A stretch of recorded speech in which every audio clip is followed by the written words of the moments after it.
नमस्कार, सत श्री अकाल, आदाब, खमा खड़ी वणक्कम एंड हेलो। मेरा नाम है शिविका और आज के इस वीडियो में हम सीबीएसई क्लास 10 मैथमेटिक्स के चैप्टर 7 कोऑर्डिनेट ज्योमेट्री की जो एक्सरसाइज 7.2 है अकॉर्डिंग टू न्यू सिलेबस उसके 8th क्वेश्चन को सॉल्व करेंगे। तो आइए शुरू करते हैं। यहाँ पे हमारे पास 8th क्वेश्चन क्या है, that if A and B are, देखो ये ए पॉइंट है, बी पॉइंट है, उनके कोऑर्डिनेट्स दे दिए गए हैं। ए का कोऑर्डिनेट हो जाएगा -2 and -2 और बी के कोऑर्डिनेट है 2 and -4. Now find the coordinates of P such that AP is equal to 3/7 of AB and P lies on the line segment AB. इसे ध्यान से समझिए, इस कहना क्या चाह रहा है कि एक लाइन सेगमेंट है, ठीक है, इसे मान लेते हैं ये है हमारा लाइन सेगमेंट। इसे पहले हम लाइन के ऊपर समझेंगे फिर सॉल्व भी करेंगे। देखो ये हो गया हमारा लाइन सेगमेंट, ये दो पॉइंट है हमारे, this is our point A and this is our point B. इनके कोऑर्डिनेट्स भी लिख देंगे, लेकिन पहले मोटा मोटा सवाल को जानते हैं कि क्या कह रहा है। हमें कहा है कि find the coordinates of P, हमें पी के कोऑर्डिनेट्स निकालने हैं जो कि ए बी लाइन सेगमेंट के ऊपर लाई करता है। तो हम मान लेंगे कि यहाँ पे जो है वो P आ रहा है, ठीक है, ऐसा हमने मान लिया। उसके बाद हमें क्या कहा गया है, दैट AP, ये जो इतना भाग है ना, इतना ध्यान देना, AP वो बराबर है 3/7 ऑफ AB के। इसे भी हम लिख के समझेंगे। तो सबसे पहले मैं अब यहाँ पे कोऑर्डिनेट लिख दूं। आई होप आपको ये पॉइंट क्लियर हो गया होगा कि P कहाँ पे आ रहा है, AB कहाँ पे आ रहे हैं। तो ये हो जाएगा आपका A के पॉइंट्स हैं -2 एंड -2, B के पॉइंट्स हैं हमारे पास 2 एंड -4, और हमें निकालने क्या है, हमें इस P के कोऑर्डिनेट्स निकालने हैं, ठीक है। तो मान लेती हूँ कि इसके कोऑर्डिनेट्स हैं x और y, तो हमें इन x और y की वैल्यू निकालनी है। अब देखो, आप सोचोगे कि रेशियो तो दिया ही नहीं है, उस रेशियो के लिए ही आपको एक चीज़ यहाँ पे दी गई है जो कि इस सवाल को बाकी क्वेश्चन जब तक हमने किए हैं उससे अलग बनाती है। क्या दिया गया है कि AP यानी इतनी लाइन जो है वो बराबर है किसके, मैं इसे यहाँ पे लिखती हूँ, दैट AP बराबर है 3/7 ऑफ AB के, यानी ये 3/7 गुणा कर रहा है AB से। तो अगर ये AB यहाँ पे मल्टीप्लीकेशन है, मैं अगर इसे इधर लेके आऊँ तो डिवाइड में आ जाएगा।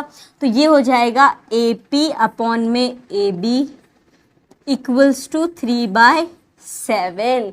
जरा इस पे ध्यान दीजिए, अपॉन की फ्रैक्शन में लिखा गया, मतलब ये रेशियो बन गया। यानी A से P तक की लाइन कितनी है, 3, और A से B यानी ये पूरी की पूरी लाइन कितनी है, 7। ध्यान देना यहाँ पे इस चीज को। अब आप सोच रहे होंगे कि सेक्शन फॉर्मूला तो हम तब लगाएंगे ना जब हमें रेशियो दे दिया गया हो, लेकिन चलो ठीक है, हमने पहले ऐसा भी क्वेश्चन किया है सॉरी, कि कोऑर्डिनेट और रेशियो दोनों हमें ही ढूंढने हो तो हम कर लेंगे। जनाब यहाँ पे आपका दूसरा रेशियो भी बनता है। कैसे, आप कहोगे एक ही रेशियो है, ये M1 एक ही आया है और हमें P का पॉइंट निकालना है, तो हमें P से B तक का भी रेशियो चाहिए। आपके पास वो रेशियो है। कैसे, अगर A से B तक 7 है, ठीक है, इस पूरा का पूरे की लेंथ मान लो 7 है, तो आपको A से P तक की कितनी मिल रही है, 3। तो 7 में से 3 हटा दो ना, 4 बच गया, यानी P से B तक का कितना हो गया, 4। तभी तो ये दोनों जुड़ के 7 बनेंगे, तभी तो A से B तक 7 बनेगा। तो इस तरीके से ये रेशियो हो जाएगा 3:4। और हाँ, यहाँ से आपके M1 और M2 भी निकल के आ गए हैं। X2 और X1 यहाँ पे ऑलरेडी गिवन थे, Y1 Y2 भी ऑलरेडी गिवन है, जो कि A और B के पॉइंट्स हो गए ना यहाँ पे। तो अब बस हम सेक्शन फॉर्मूला अप्लाई करेंगे और सीधा सीधा P के जो पॉइंट्स हैं वो निकाल देंगे। So let's start. X और Y हमें निकालने हैं। सेक्शन फॉर्मूला हमारा बोलता है M1 को मल्टीप्लाई कर दो X2 से, M2 को मल्टीप्लाई कर दो X1 से, अपॉन में रख लो M1 प्लस में M2। Y वाले की बात करें तो वो भी यही कहता है कि भैया M1 से मल्टीप्लाई कर दो Y2 को, M2 से मल्टीप्लाई कर दो Y1 को, अपॉन में रख लो M1 में प्लस M2। जस्ट हमें यहाँ पे वैल्यूज पुट करनी है। तो लेट्स स्टार्ट। हमारे पास M1 यहाँ पे क्या है, 3 है, और 4 हमारा M2 है। ये चीज़ें यहाँ पे ध्यान रखना।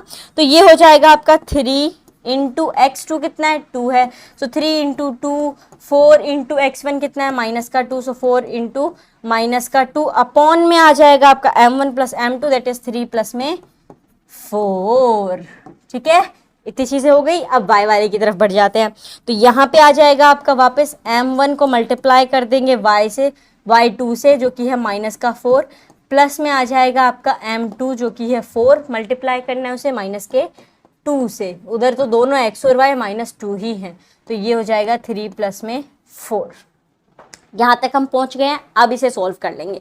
तो 3 2 आपका कितना हो जाएगा 6 हो जाएगा, प्लस माइनस माइनस होगा यहाँ पे, तो ये आ जाएगा 4 2 8, 4 और 3 कितना हो जाता है हमारा 7, तो ये हो गया 7।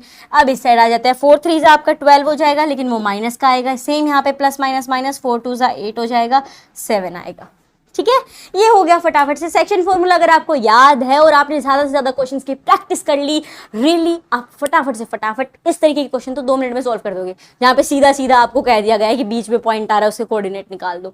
तो यहाँ तक हम पहुँच गए। अब 6 में से 8 घटा दो, पहले 8 में से 6 घटा दो, माइनस लगा दो, 2 बच जाएगा, माइनस का 2 अपॉन में 7, माइनस माइनस प्लस हो जाएगा, 12 और 8 यहाँ पे 20 हो जाएगा, लेकिन साथ में लगेगा माइनस, अपॉन में आ जाएगा आपके पास 7, और ये निकल के आ गए जनाब आपके कोऑर्डिनेट्स। पी के कोऑर्डिनेट निकालने थे, एक्स और वाई की वैल्यू निकालनी थी, तो ये आ गई हमारे पास एक्स और वाई की वैल्यू, यानी एक्स और वाई के कोऑर्डिनेट्स निकल के आ गए जो हमने यहाँ पे माने थे। -2/7 and -20/7 are the coordinates of point P, and this is the answer for the question number 8 of exercise 7.2। आज वो आंसर निकल के आ ही गया है, तो इस बात पे एक लाइक तो बनता है, तो इस वीडियो को लाइक कर दीजिए। और हाँ, ऐसे ही सभी क्वेश्चन के आंसर्स आपको मिलते रहें, उसके लिए चैनल को सब्सक्राइब करना ना भूलें। हम मिलेंगे एक नए वीडियो के साथ। धन्यवाद।